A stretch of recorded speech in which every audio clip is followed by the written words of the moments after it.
داسې معجزات. یو ښکاری دی یو اوسۍ نیولې ده او دا اوسۍ چې ده د ښکاری سره په جګړه ده، ځان ته خلاصي ښکاری بیا راټینګي، ځان ته خلاصي بیا راټینګي. رسول الله صلی الله علیه وسلم پر راغی، ښکاری ته وی دا څه چل دی؟ وی دا اوسۍ مې نیولې ده او بالکل ځان وجنی او ځان را نخلاصي. اوسۍ نه تاسو کو چې ولی دومره وکش بکش کې؟ اوسۍ ورته وی چې د دې غره شاته مې یو دوه بچی دي، ځان ته دل اخلاصومه چې دومره مې پرېده چې هغې له تی ورکم نو بیا راځم درته. نو حضور علیہ السلام ورته وفرمایل ښکاری ته چې دا اوسۍ داسې وایي چې بچو له تی ورکومه نو بیا راځم. ورته یا رسول الله دا به بیا څنګه راشي؟ پیغمبر علیہ السلام فرمایي چې زب ورته وی چې زب په ضمانت کې کینم در سره، کدا اوسۍ رانه نو تاوان به زه درکم. خدا پرېدا اوسۍ چې پرېخوا حضور علیہ السلام د اوسۍ په ضمانت کې کېناست. چې کېناست اوسۍ په منډه لاړه او بچو ته وی چې زر ته وروي د دواړو جانو سردار مې ستاسو په ضمانت کې کېنولې. ا بچو ورته وی چې ستمون ستا ته په مونږ حرام دی چې سو پورې ماغه د ضمانت نه اخلاص کړي. مور مخ کې او بچي ورپسې.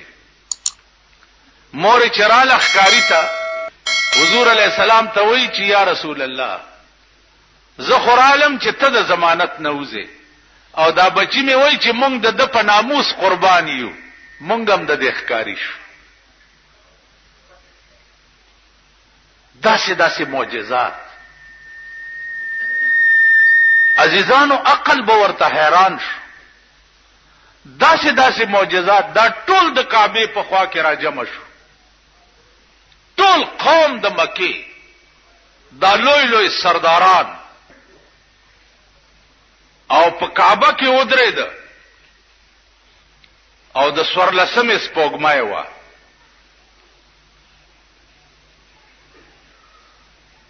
او رسول الله صلی الله علیه وسلم ته وی چې وایا کنه ته چې پیغمبري او ته وای چې ما ته وحی راځي نو دا سپوږمۍ دوه ټوکړې کا. حضور علیہ السلام ورته فرمایل چې بیا به مونږ نه منئ. ولنه دا منو. په یو ګوته اسمان ته اشاره وکړه، په یو ګوته، او په اسمان کې سپوږمۍ دوه ټوکړې شو. د ټول قوم ورته کته، دا ټول سنادید د قریشو چې دی دا ولاړو دی ورته کته.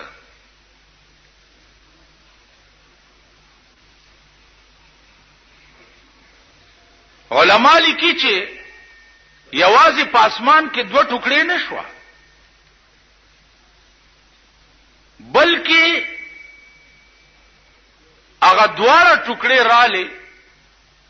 یو ټوکړه د حضور علیہ السلام په یو لستوڼي کې نه نوته او یو ټوکړه په بل لستوڼي کې، او په دې گریوان کې یو ځای شو او بیا اسمان ته لاړه.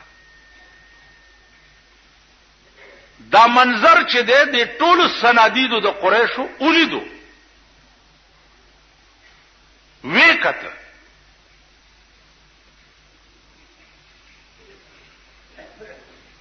جواب څو؟ جواب داو چې هوی د جادو خو تر اسمانه پورې مرسي. دا جواب. نو عرض میں داو چې دا څنګه خبره نه ده. علماء حقاو په هر زمانہ کې د حق خبره کړې ده او تر قیامت پورې به داسې خلق پیدا کیږي چې هغه به د حق کلمه وایي، چپ به نه پاتې کیږي. باقی خدای پوهیږي او قوم پوهیږي. رسول الله صلی الله علیه وسلم ته الله فرمایل چې ته ولې دومره غمجن کیږي د دې قوم په حال باندې؟ لعلک باخع نفسک، کې دې شي چې ته ځان هلاک کې د ډېر غم نه.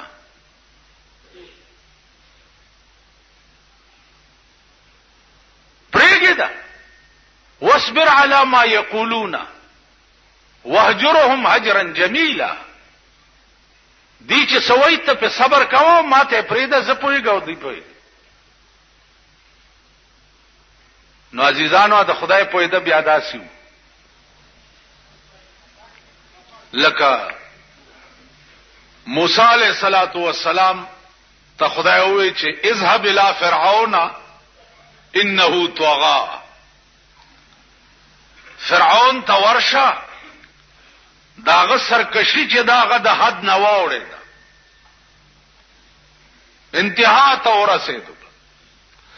او چې یو انسان را پاسي او هغه وایي چې زه خدای منو دینه لوی سرکشي خو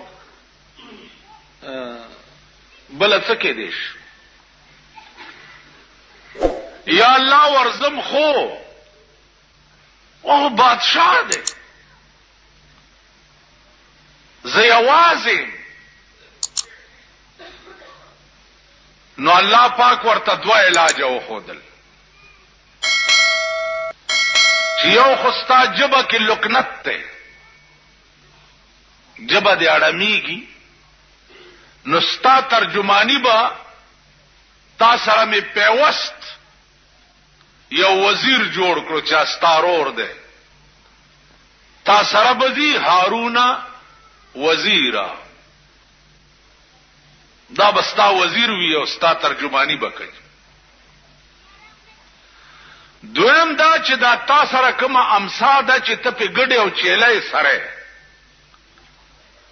دې امسا کې می هغه قوت کې خو چې ته د فرعون مخ ته ورشي او خبري شروع کی کده د حرکات بدل شو، نو دا امسا داغه مخ ته وګرځوا تماشا کوا چې زه بیا څه کوم.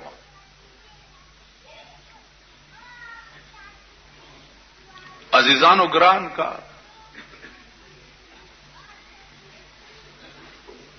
یو دیو یو ورور څوک یارو مددگار نشتا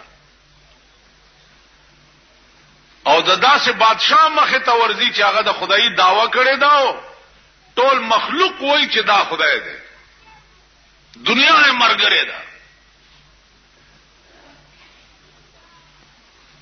دام زړو کنه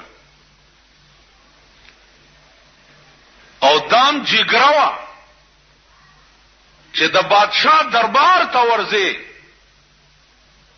او ته په دربار کې ورته وای چې دا تا چې کومه داوا کړې ده دا دروغ دي، ته خدای نه بلکې د خدای پیدا کرده بنده. بادشاہ دربار مونږه دل خدای راستی کا بابو ته ویلې په یوازې ځان. موسی علیہ الصلوۃ والسلام فرعون ته ورځا او بادشاہ ته وایا چې دا ته څه وې دا غلط دي. هغه ورته ویل چې ولی زه خدایم او ته خدای نه اول راویلی سي خو چې راویلی سي قرآن کې الله وی واوحینا الی موسی ان الق عصاک فاذا هي ثعبان مبین. ما موسی ته وحی وکړه چې د امسا دی وګرځاو د فرعون د مخه ته چې د امسا دغه د مخه ته وګرځولا یو لوی اجدهات جوړ شو. دومره لوی اجدهات جوړ شو علما لیکي چې لاندینۍ شونډه په ځمکه پرته وا او پاسنۍ شونډه د فرعون په محل پرته وا. دومره داخله واځه شوی. فرعون چې وکړه دا چې دا سبلا لرګینه سبلا جوړ شو منډې کړې چې کور تلاړو علماء مفسرین وایي چې په دغه یو ورځ باندې فرعون 400 کرته په دستونو تلو د یری 400 کرته. عزیزانو دې ته معجزه وایي.